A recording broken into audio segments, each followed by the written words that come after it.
Assalamu alaikum students. Now I'm starting the current electricity for JEE and NEET. So my objective is here to strike a question and to deal this topic at the entrance level. So don't expect any derivation from me. I'm just give you the basics and then the straight focus is on numericals. So first of all we know that what do we mean by electric current. क्या होता है electric current का मतलब? Electric current का मतलब होता है flow of charge through a cross section, through a cross section.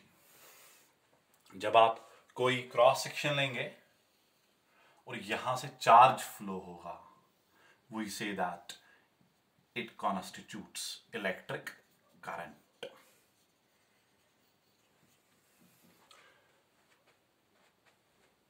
Now, if we have to express the thing in mathematically we say current is total charge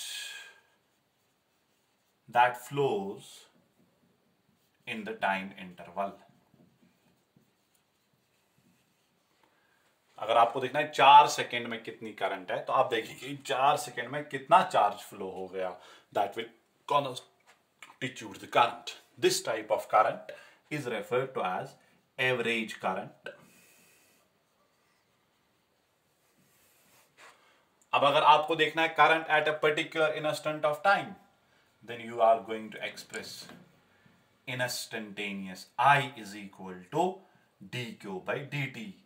This is called instantaneous current. If current is changing, then we will express the instantaneous current. Instantaneous current का मतलब है how much charge flows in a very small instant of time. यानी अगर आप इसको conceptually लिखेंगे, ये ऐसे आएगा delta q by delta t when limit delta t tends to 0. तो ये तो आपको बेटा 12th की लेवल पे भी पता होगा। अगर आपको क्वेश्चन देंगे 4 coulomb of charge is flowing in 2 seconds, so simply formula is 4/2. If now charge is given as a function of time, how can you find the current then? Then you will find the instantaneous current, and instantaneous current is simply dq by dt. यहाँ दो concepts आपको मैं बताता चलूं entrance के नजरिए से। Number 1 very important, आप यहां पे पूरे गौर से ये 2 पॉइंट्स जहन में रखेंगे। पहली चीज जो है वो ये है कि अगर आप I बताते हो dq by dt, इसका मतलब हो गया अगर आप ग्राफ बनाएंगे बिटवीन चार्ज एंड टाइम, तो उस ग्राफ की स्लोप जो है that will give us current, because dq by dt geometrically is derivative, and derivative geometrically represents the slope of the tangent, and this slope here represents current. मतलब अगर आपको question में charge और time का graph देकर है, आपको बताया जाता है बताइए करंट, सिंपली आपको बेटा उस ग्राफ की स्लोप निकालनी है, तो आपको उसका करंट का वैल्यू पता चलेगा। ठीक है, नंबर 1। नंबर 2, अगर हम उल्टा भी इसको करेंगे ऑल्सो, दिस इज नंबर 1।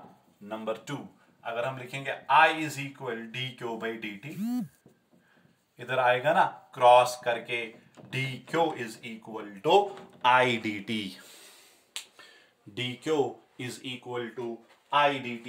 अगर dq equal to I dt है तो बताइए q क्या होगा, फिर टोटल चार्ज कितना होगा, वो होगा ना integral of 0 to t I dt।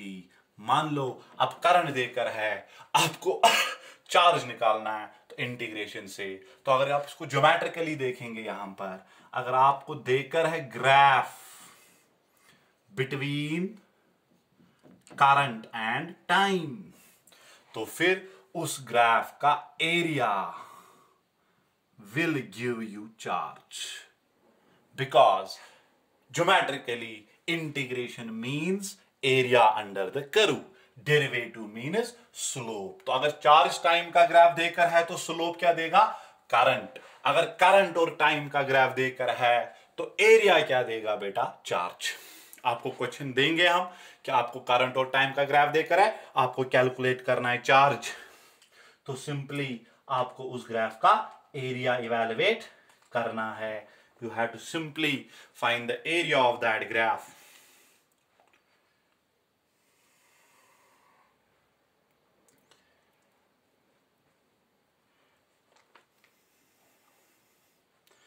सो अब यहां देखिए बेटा, आप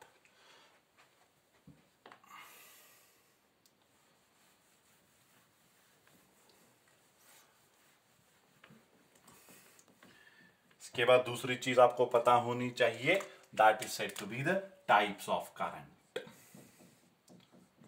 टाइप्स ऑफ करंट, जल्दी जल्दी हम देखेंगे इनको। टाइप्स ऑफ करंट क्या है? टाइप्स ऑफ करंट, पहला टाइप आपको पता है स्टेडी करंट। स्टेडी करंट में क्या होता है? The value of current is constant through out the time, ऐसे। ठीक है, इसमें क्या होता है? इसमें मैग्नीट्यूड भी कांस्टेंट, करंट का मैग्नीट्यूड भी कांस्टेंट, और करंट की डायरेक्शन सेम। ठीक है, this type of flow in other words also said to be the uniform flow of charge. Uniform flow means same amount of charge will flow in same time interval. This type of flow of charge will constitute always a constant current, and that current is called as steady current. Graphically हम steady current को ऐसे दिखाते हैं। Number 2, that is called as direct varying current। Direct varying current में क्या होता है? इसमें बेटा डायरेक्ट वैरिंग करंट में क्या होगा? डायरेक्शन तो सेम होगी, यानी करंट की डायरेक्शन चेंज नहीं होगी। Direction is same but magnitude is changing. This type of current is called direct varying current. फर्ज कर लो, अगर करंट और टाइम का ग्राफ ऐसे है, ठीक है, तो it means that direction is same. हां, अगर आप ऐसे, आपको ग्राफ मिलेगा करंट और टाइम का। If you will find the graph like this, ठीक है, तो आप देखेंगे यहां तक करंट की डायरेक्शन एक थी, फिर जब ये ग्राफ टाइम एक्सिस के नीचे चला गया तो इसका मतलब है करंट की डायरेक्शन चेंज हो गई। ठीक, so you know that this is the second type. ठीक है, नंबर 3 इज एसी। एसी अब आपको पता है alternating current. What is number 3? Alternating current. Alternating current में क्या होता है? Magnitude changes sinusoidally and the direction is also changing periodically. ठीक है, उसमें साइनोसॉइडल चेंज इन मैग्नीट्यूड होती है और डायरेक्शन जो है वो पीरियोडिकली चेंज होती जा रही है। उस करंट को बेटा हम कहते हैं alternating current. When we will discuss the direction of current, before I will come on the numerical, it's a brief introduction. When I will come on numericals, so पहले तो आपको ब्रीफ इंट्रोडक्शन पता होना चाहिए। तो मैं बात कर रहा था यहां डायरेक्शन ऑफ करंट की। करंट की जो डायरेक्शन है, conventionally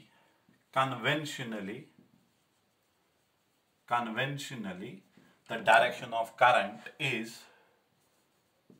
direction of flow of positive charge।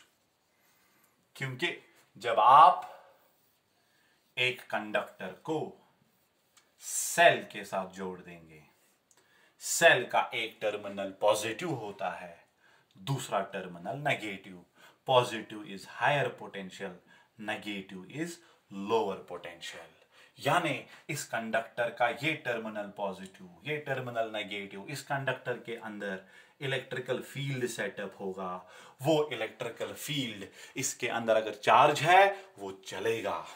ठीक है, कन्वेंशनली तो डायरेक्शन यही दी जाती है, direction of flow of positive charge. अगर इधर एज्यूम किया जाता है इधर कोई पॉजिटिव चार्ज है, तो वो पॉजिटिव चार्ज आपको पता है इलेक्ट्रिकल फील्ड जो है वो पॉजिटिव चार्ज को अलोंग द फील्ड चलाता है।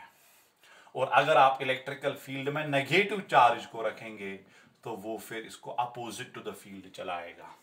ठीक, जब हम कंडक्टर की बात करते हैं, हम जब हम डायरेक्शन ऑफ करंट की बात करते हैं, हम कहते हैं direction of flow of positive charge. मगर हकीकत यह है कि कंडक्टर के अंदर कोई पॉजिटिव चार्ज है ही नहीं, बल्कि कंडक्टर के अंदर क्या है, कंडक्टर के अंदर large number of free electrons है। These free electrons are negatively charged and hence they will get drift opposite to the direction of the field. This is direction of field.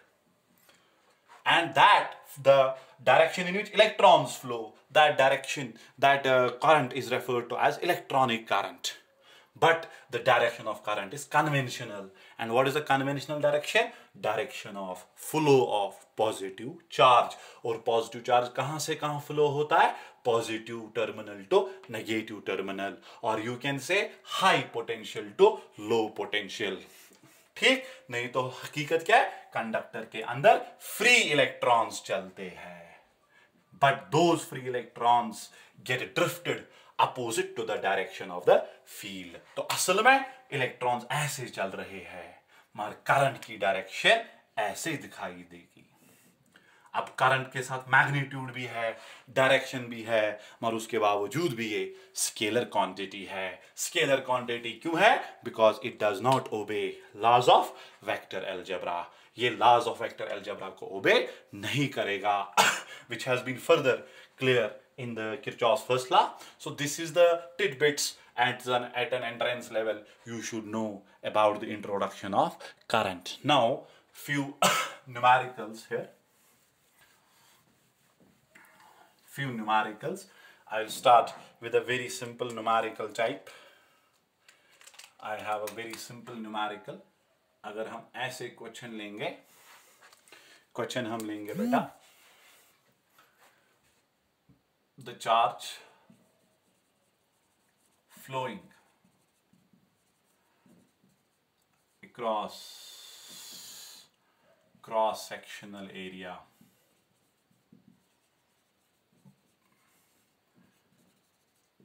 varies with time according to equation. अगर आपको देकर है charge है 2t plus 3t square, ठीक, you have to find I after 2 seconds. What is the value of current? तो simple है, यहां पे जो चार्ज है it is a function of time, तो आपका सोल्यूशन सिंपल होना चाहिए, I is equal to D Q by D T.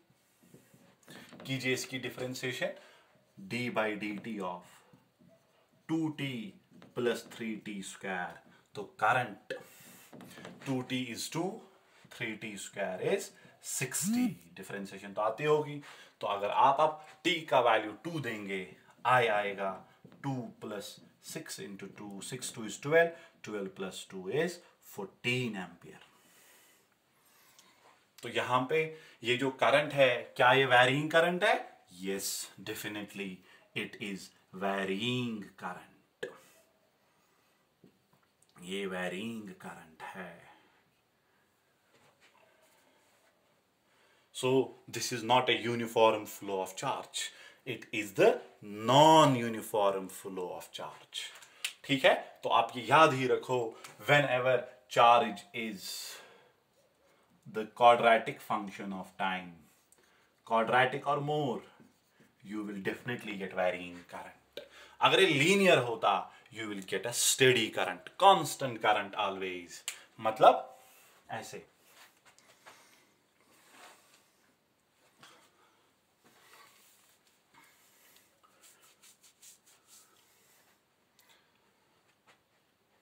देखिए और एक क्वेश्चन हम लेंगे इधर।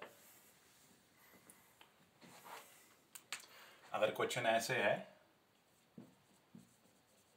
The charge varies, the flow of charge varies with respect to time as Q equal to 5t plus 3। तो निकालिए आप करंट आफ्टर 2 seconds। तो कैसे करेंगे? Charge is a function of time है, so simply what you have to do, I is simply equal to dq by dt. It is d by dt of 5t plus 3, so 5 will be the answer. अब t का value कुछ भी दे दो, current हमेशा 5, so which type of current it is? A constant, always steady. So whenever charge is linear function, you will get a steady current. And whenever charge is non-linear function, you will get a varying current. With change in time, after the time intervals, the value of current changes. I will take one more question. Question है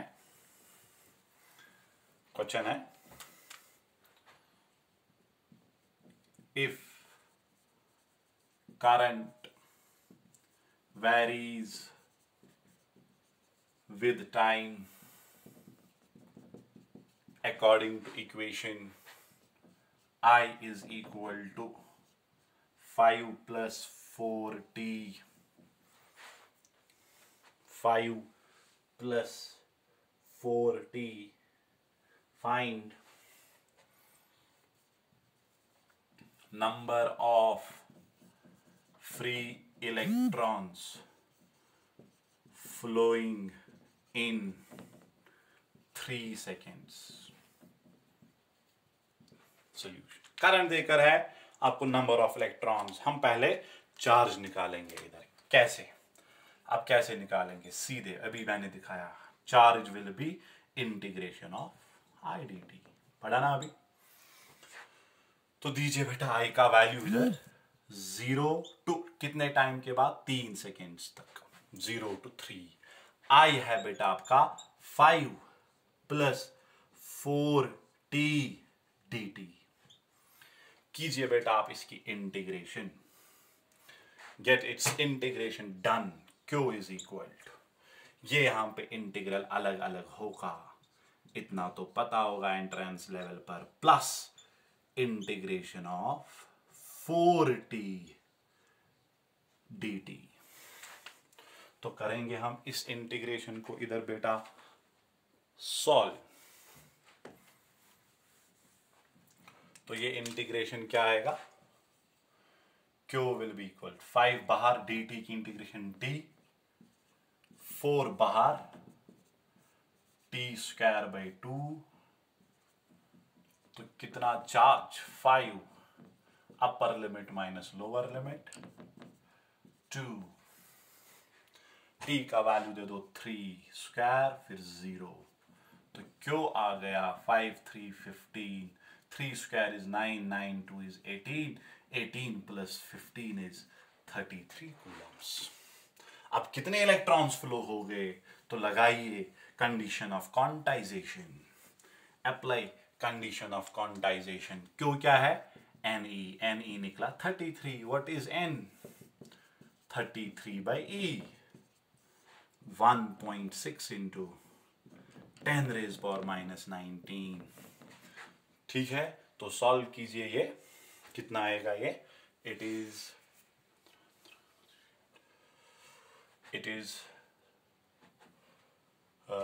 330 divided by 16, 2 is 32, 10.0, 2.6 into 10 raised power 19 electrons. Hope you have got it. Now I have one very important question before we will conclude this introductory topic.